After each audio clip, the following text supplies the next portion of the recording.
August 1862. A group of men ride through the dark hills of Texas, not to fight, but to escape. They're farmers, immigrants, German settlers who came to Texas for freedom and found themselves trapped in someone else's war. Tonight, they're fleeing for the Mexican border. 65 men with their consciences intact and their lives at stake. Confederate cavalry is hunting them, and in 3 days, on the banks of the Nueces River, most of them will be dead. This is the story of the Nueces Massacre. A tragedy of loyalty, conscience, and the terrible price of staying true to your beliefs when the world demands you betray them. To understand what happened on the Nueces River, you need to understand who these men were and why they were running. In the 1840s and 1850s, thousands of German immigrants arrived in Texas. They settled primarily in the hill country. Places like New Braunfels, Fredericksburg, Comfort, and the surrounding counties, Gillespie, Kendall, Kerr. They came for many reasons. Political refugees fleeing failed revolutions in Europe, farmers seeking cheap land, intellectuals looking for freedom to think and write, families wanting a fresh start. They brought with them German culture, language, music, architecture, educational values, and something else: opposition to slavery. See, many of these German immigrants came from regions where Enlightenment thinking had taken hold. They'd been exposed to abolitionist ideas, democratic principles, human rights philosophy. When they arrived in Texas and saw slavery, they were appalled. Not all of them, but many, especially the educated class. The 48ers, refugees from the failed German revolutions of 1848 who literally fought for liberty and equality in Europe. These weren't people who'd accept slavery easily, and they didn't. The German communities of the hill country became known for their opposition to the institution. They published German-language newspapers criticizing slavery. They voted against secession overwhelmingly. When Texas joined the Confederacy in 1861, Gillespie County voted 398 against secession, only 16 in favor. That's not a slight majority, that's near unanimity, but it didn't matter. Texas seceded anyway, and suddenly, these German immigrants found themselves citizens of the Confederate States of America, a government they didn't support, fighting a war they didn't believe in, defending an institution they found morally repugnant. At first, Confederate authorities largely left the Germans alone. They were farmers, productive, paid taxes, caused no trouble beyond their political opinions. But in April 1862, everything changed. The Confederacy passed the Conscription Act. All able-bodied white men between 18 and 35 must serve in the Confederate military. No exceptions for political disagreement. In the hill country, this created a crisis of conscience. Some German men complied, joined Confederate units, fought for a cause they didn't believe in because they saw no alternative. Others hid, stayed on their farms, hoped the war would pass them by. And some decided to flee, to leave Texas entirely. Head for Mexico, which remained neutral. From there, maybe make their way to Union-controlled territory and join the Union Army. Fight for the cause they actually believed in. This wasn't a new idea. Since the war began, small groups of Union sympathizers had been making this journey, some successfully, others not. In the summer of 1862, men from Gillespie, Kendall, and Kerr counties began organizing a larger expedition. Safety in numbers, a coordinated escape. They called themselves the Union Loyal League. About 65 men ultimately joined. Most were German immigrants. A few were American-born Union sympathizers. They ranged in age from teenagers to men in their 50s. They weren't soldiers. Most had never fired a gun in combat. They were farmers, craftsmen, teachers, men of conscience, making an impossible choice. Stay and fight for the Confederacy, betraying everything they believed, or flee and risk being hunted as traitors. They chose to run. August 1st, 1862. The men gather at a predetermined location in the hills northwest of Careville. They come quietly, leave their farms in the night, tell their families goodbye, not knowing if they'll ever return. Some bring their sons, fathers, and teenage boys riding together toward an uncertain future. Their leader is a man named Fritz Tagener. He's about 40 years old, educated, respected in the community. He's one of the 48ers, a political refugee who fought in the German revolutions. He knows what it means to risk everything for principle. The plan is straightforward. Ride southwest to the Rio Grande, cross into Mexico at a remote location, then make their way to Matamoros or Monterrey. From there, figure out the next step. It's about 200 miles as the crow flies, maybe 250 on horseback through rough terrain. If they move fast, avoid Confederate patrols, and have some luck, they might make it. They travel at night mostly. Rest during the day in hidden camps. Move through backcountry, avoiding roads and towns. They know Confederate authorities will be looking for them. Desertion is a serious crime. Organized flight to join the enemy, that's treason. The first few days pass without incident. They make decent progress. Cross the Guadalupe River. Move through increasingly sparse country. The men are nervous but hopeful. Then, on August 8th, they receive disturbing news from a sympathetic rancher they encounter. Confederate forces know about their flight. A cavalry unit under Captain James Duff has been dispatched to hunt them down. James Duff. The name sends chills through the German settlers. He's known as a brutal enforcer, a Confederate officer who shows no mercy to Union sympathizers. He's already been involved in harsh crackdowns in the hill country, arresting suspected loyalists, intimidating German communities. Now he's coming for them with mounted troops, professional soldiers, armed and dangerous. The Union Loyal League holds a council. Some men want to turn back, take their chances hiding in the hill country. Others want to scatter, each man for himself. But Tagener argues for continuing together.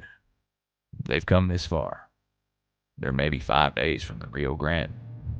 If they move fast, they can outpace Duff's cavalry. It's a gamble, but the vote's to continue. They push harder, riding longer hours, sleeping less. The August heat is brutal. Water is scarce. The men are exhausted, saddle sore, and increasingly frightened. On August 9th, they reach the area near present-day Bracketville. They're close to the Nueces River. Beyond that, open country to the Rio Grande. They're going to make it. Tagener orders camp made in a grove of trees near the river. They need rest. The horses need water. Just one night. Then they'll push the final distance to Mexico. It's a reasonable decision, but it will cost most of them their lives. August 10th, 1862. Dawn. The Union Loyal League's camp is quiet. Some men are still sleeping. Others are preparing coffee, tending horses, packing gear. The morning is cool, pleasant. There's a sense that the worst is behind them. Then a sentry shouts, "Riders, coming fast," from multiple directions. Confederate cavalry, over 90 men, led by Captain James Duff and Lieutenant C.D. McRae. They've tracked the Union Loyalists through the night, and now they found them. The Germans scramble, grab weapons, take defensive positions behind trees and rocks. Some men are still in their bedrolls when the first shots ring out. The Confederate cavalry charges, sabers drawn, rifles firing. The sound explodes across the quiet river valley. The Union Loyalists return fire. They're outnumbered, but they have good cover. And despite being farmers, not soldiers, they're German. Many learned to shoot as boys in Europe. They know their way around a rifle. The battle is chaotic. Smoke from black powder rifles fills the grove. Men are shouting in German, in English, in the universal language of combat chaos. For a moment, the Union Loyalists hold their ground. They're inflicting casualties. Several Confederate soldiers fall wounded. The charge stalls. But they're desperately outnumbered.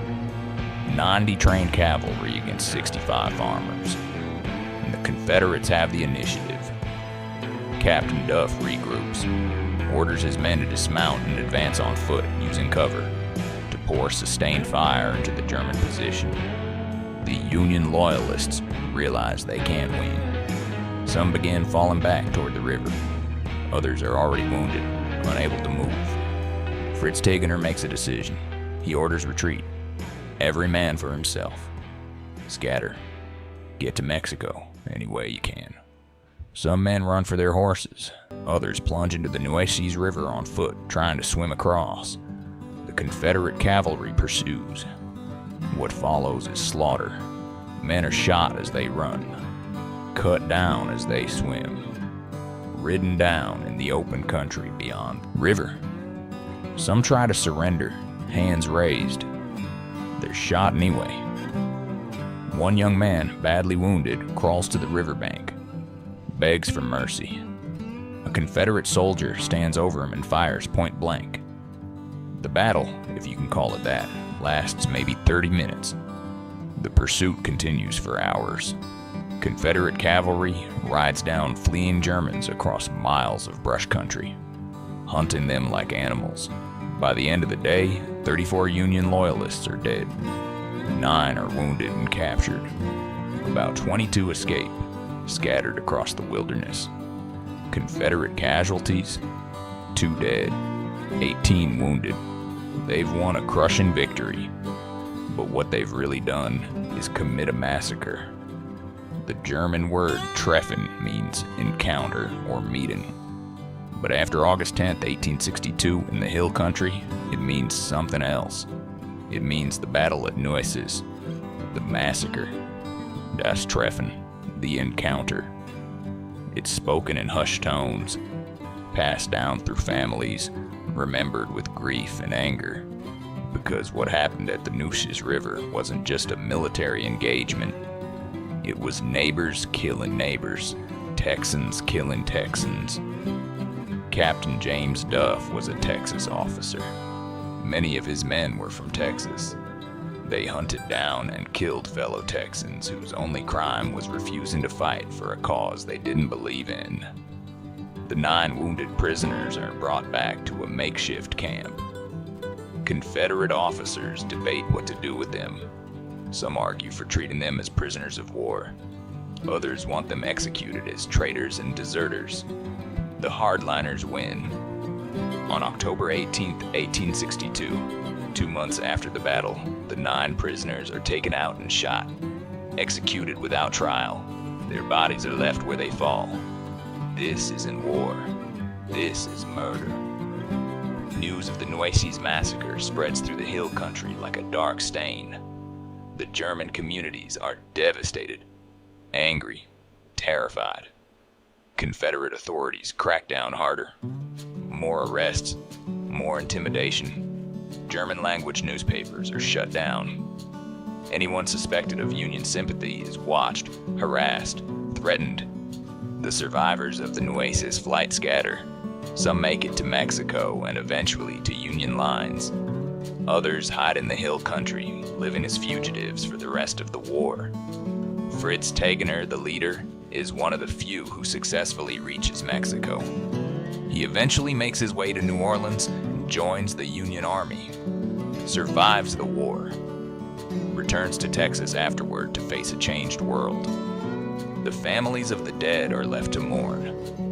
34 men killed in the battle, 9 more executed later. Over 40 fathers, sons, brothers gone. And for what? For refusing to fight for slavery, for following their conscience, for believing in freedom. The bodies of the men killed at the Nueces are left unburied. Confederate authorities refuse permission for families to retrieve them. They want to make an example, to show what happens to traitors. For 3 years, the bodies lie in the Texas sun and rain, bones scattered by animals, remains exposed to the elements. It's a final indignity, a deliberate cruelty. Only after the war ends in 1865 can the families finally act. In August 1865, a group of German Texans travel to the Nueces River site. They gather what remains they can find: bones, fragments, personal effects. They place everything in a single casket.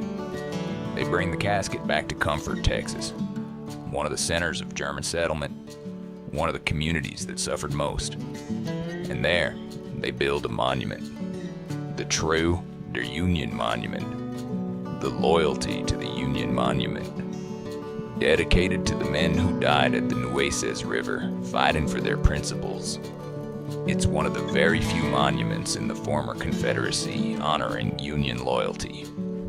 For decades, it's controversial. Some see it as a memorial to heroes. Others see it as an insult to Confederate veterans. But the German community doesn't care. They built it. They maintain it. And every year, they gather there to remember. The inscription reads, in German, Treu der Union, loyalty to the Union. A United States flag flies above it, the only Confederate monument in Texas to fly the stars and stripes instead of the stars and bars. It's a statement, a declaration. These men died for the Union, for freedom, and we will not forget. The Nueces Massacre leaves deep scars in the hill country, scars that last for generations. German communities become insular, distrustful of outsiders. They maintain their language, their culture, their memories. They tell their children about the Treffen, about the men who died for conscience. Relations with Anglo-Texans remain strained for decades. There are German Texans and other Texans. The divide is real, palpable. During Reconstruction, the Hill Country Germans generally support Republican governments. They vote for Union-loyal candidates. They resist attempts by former Confederates to regain power. This makes them even more unpopular with the Anglo majority. German settlements are sometimes attacked, property destroyed, people intimidated. But the Germans hold firm. They've already sacrificed too much to back down now. Over time, the intensity fades. New generations grow up. The Civil War becomes history rather than living memory. German Texans and Anglo-Texans learn to coexist. But the memory of the Nueces Massacre never disappears. It's passed down, preserved. The monument in Comfort stands as a permanent reminder. Let's remember some of the men who died at Nueces. Wilhelm Degener, age 31, a teacher, educated in Germany, came to Texas seeking freedom to think and write.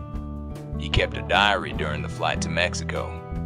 The last entry, written the night before the ambush, describes his hope of reaching safety, his belief that they'd made the right choice. The diary was found on his body. His family preserved it. It's now in a Texas museum, a testament to his courage and his fatal optimism. Albert Schwartz, age 19, the youngest to die. He'd wanted to stay and work his family's farm, but his father insisted he flee. You'll not fight for slavery, his father told him. I'd rather you die free than live as a slave to evil. Albert died in the first minutes of the ambush, shot through the chest. His last words, according to a survivor, were in German. Tell my father I honored his wish. Julius Schlickem, age 42, a master craftsman, furniture maker. He'd built half the fine cabinets in Fredericksburg, had 5 children. His wife begged him not to go, to hide instead. But Julius feared being arrested, leaving his family without support. He thought Mexico was the safer option. He made it across the Nueces River, was riding for the border when Confederate cavalry caught him. He fought back with a pistol, managed to wound 1 soldier before being cut down. His body was never properly identified. His wife waited 3 years to learn his fate. The Bohm brothers, Heinrich and August, ages 24 and 22. They'd come to Texas as boys with their parents, grew up in the hill country, spoke better English than German by the time of the war, but they'd absorbed their parents' values. When conscription came, they didn't hesitate. They'd flee together, die together if necessary. They did, shot side by side trying to surrender. Their mother never recovered, died within a year, according to family records, of grief and heartbreak. These aren't statistics. These are people. They had families, dreams, lives they wanted to live. And they died for believing that slavery was wrong, that fighting for the Confederacy would betray their principles. They died for loyalty to the Union, for freedom, for conscience. Not everyone died at Nueces. About 22 men escaped the ambush and pursuit. Their stories are remarkable tales of survival. Some hid in the brush for days, without food, with minimal water, waiting for Confederate patrols to give up. Then made their way slowly to the Rio Grande, crossed into Mexico, eventually reached Union lines.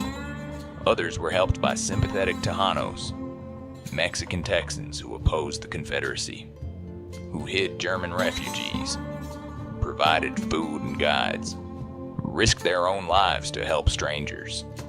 This is an often forgotten part of the story. The Nueces Massacre wasn't just about Germans versus Confederates. It involved a network of resistance.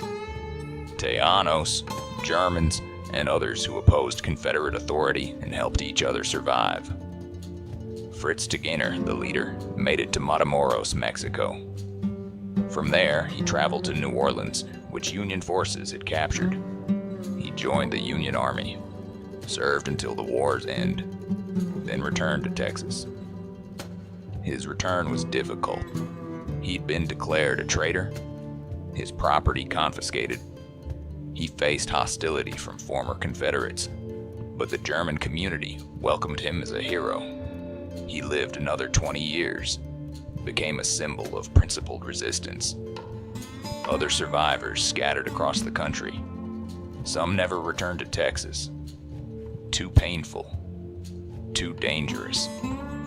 They built new lives in Missouri, California, but they carried the memory of Nueces with them, told their children, wrote memoirs, ensured the story wouldn't be forgotten.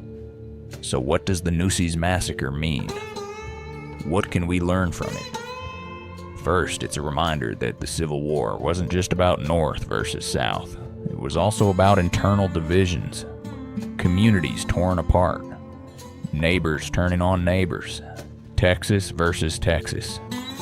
The men who died at Nueces weren't Yankees invading from the north.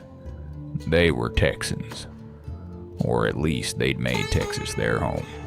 They'd built farms, raised families, contributed to their communities. But when they refused to betray their principles, they were hunted down and killed by other Texans. Second, it's a story about conscience, about the price of moral courage. These German settlers could have gone along, could have joined Confederate units, fought a war they didn't believe in. Many people did exactly that throughout history. Compromise with evil to survive. But they chose differently. They chose to risk everything rather than participate in defending slavery. And most paid with their lives. That's not just historical footnote. That's genuine moral heroism, the kind that costs everything. Third, it's about immigration and American identity. These German settlers came to America, to Texas, seeking freedom. They brought with them ideals about human rights and equality. When they found Texas supporting slavery, they didn't just shrug and accept it. They opposed it. They were more loyal to American ideals than many native-born Americans. They fought for the Union, while their neighbors fought for the Confederacy. What does it mean to be American? To be Texan? Is it about where you're born? Or about what you believe? What you're willing to fight for? The Nueces martyrs suggest an answer. It's about principles, about freedom, about being willing to sacrifice for what's right. Today, if you visit Comfort, Texas, you can find the True to Union Monument. It stands in the center of town, a tall white obelisk, simple, dignified. At its base is the casket containing the remains of the Nueces victims, bones of men who died 160 years ago, still honored, still remembered. The monument has weathered controversies. During both world wars, when anything German was suspect, there were calls to remove it, but the community refused. This is our history, they said, our heroes. In recent years, during debates about Confederate monuments, the True to Union Monument has taken on new significance. It's proof that not all Texans supported the Confederacy. There were people of conscience who resisted, who died resisting. Every August, on the anniversary of the Nueces Massacre, people gather at the monument. Descendants of the victims, historians, people who believe the story matters, they lay wreaths, tell the story to younger generations, ensure that the sacrifice isn't forgotten, because it shouldn't be forgotten. These men died for freedom, for conscience, for refusing to compromise with evil, even when the cost was their lives. That's a legacy worth preserving.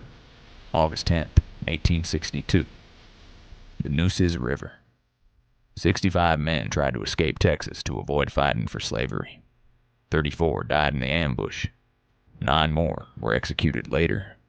43 total, killed by their neighbors for following their conscience. It's one of the darkest chapters in Texas history. A massacre of men whose only crime was believing in freedom. But it's also a story of moral courage, of people who chose principle over survival, who valued conscience more than life itself. The German settlers of the Texas Hill Country paid a terrible price for their beliefs, but they left a legacy, a monument that still stands, a story that's still told, a reminder that even in the darkest times, there are people who choose right over evil. The Nueces Massacre divided Texas communities for generations, but it also defined something important about Hill Country identity, about German Texas culture, about the willingness to stand for principle no matter the cost. Those men rode through the dark hills not to fight, but to escape. They didn't make it, but they died free, true to themselves, true to their beliefs. And 160 years later, we still remember them, still honor them, still learn from their sacrifice. May they rest in peace, and may we have the courage to follow our conscience as they did, even when the cost is high. Thanks for watching Texas Tales. This was a difficult story, but important stories often are. If it moved you, hit that like button and subscribe. We tell the complex stories of Texas history, the uncomfortable ones, the ones that challenge us. Drop a comment. What other forgotten chapters of Texas history should we explore? This is Texas Tales, where we remember the past, understand the present, and honor those who sacrificed for principle. Until next time, y'all, take care.